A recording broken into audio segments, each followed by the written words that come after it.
Buenas tardes. José Abad Zuleta Cano en el análisis, en acción pública.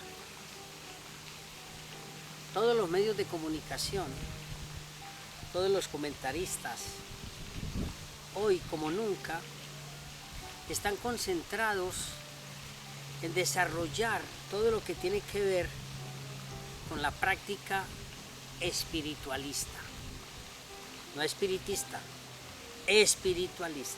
Es decir, se está proyectando un movimiento de tal magnitud para la comprensión de las acciones espirituales como nunca se había visto en la historia de la humanidad.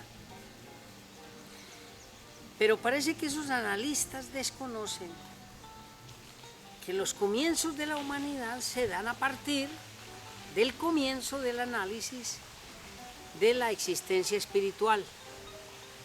Estamos hablando de Siddhartha, estamos hablando de Confucio, estamos hablando de Lao Tse, estamos hablando del mismo Jesucristo.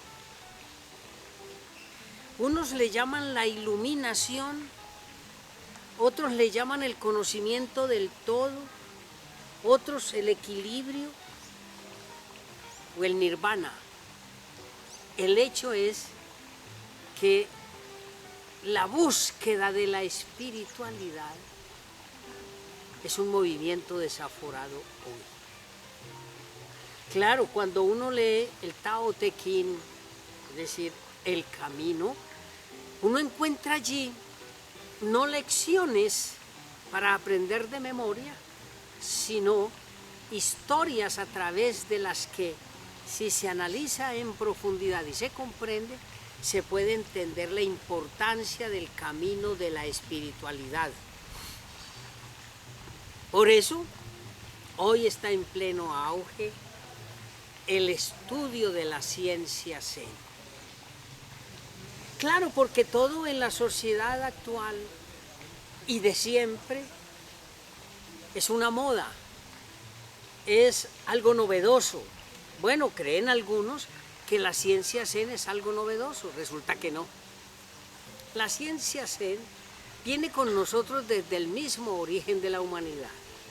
Pero hoy, como nunca, en ese choque del exceso del capitalismo y de la sociedad de consumo, pues viene una contraparte, y es el estudio de la espiritualidad a través de la ciencia Zen.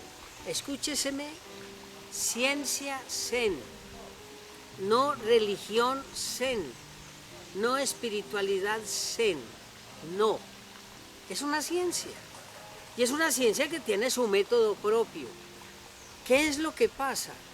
Que no cumple con los cánones tradicionales de la ciencia, porque no hay tratados de ciencia Zen, no hay lecciones de ciencia Zen, hay historias de ciencia Zen. ¿Eso qué nos está significando? Que la ciencia Zen se aprende a partir de la comprensión de diferentes episodios de la cotidianidad. Es decir, es la cotidianidad lo que te permite comprender la grandeza del espíritu.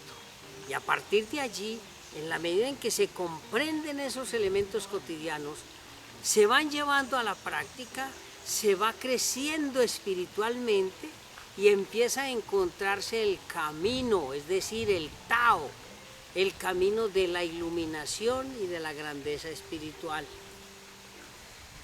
En algunas regiones de China y de Japón se habla del camino al Shibumi.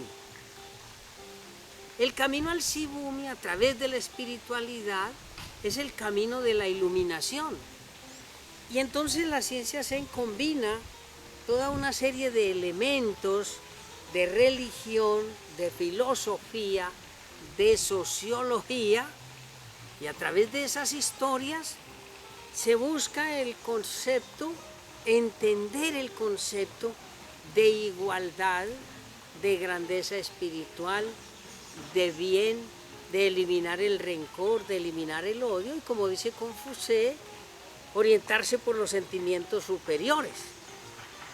¿Qué es el Shibumi?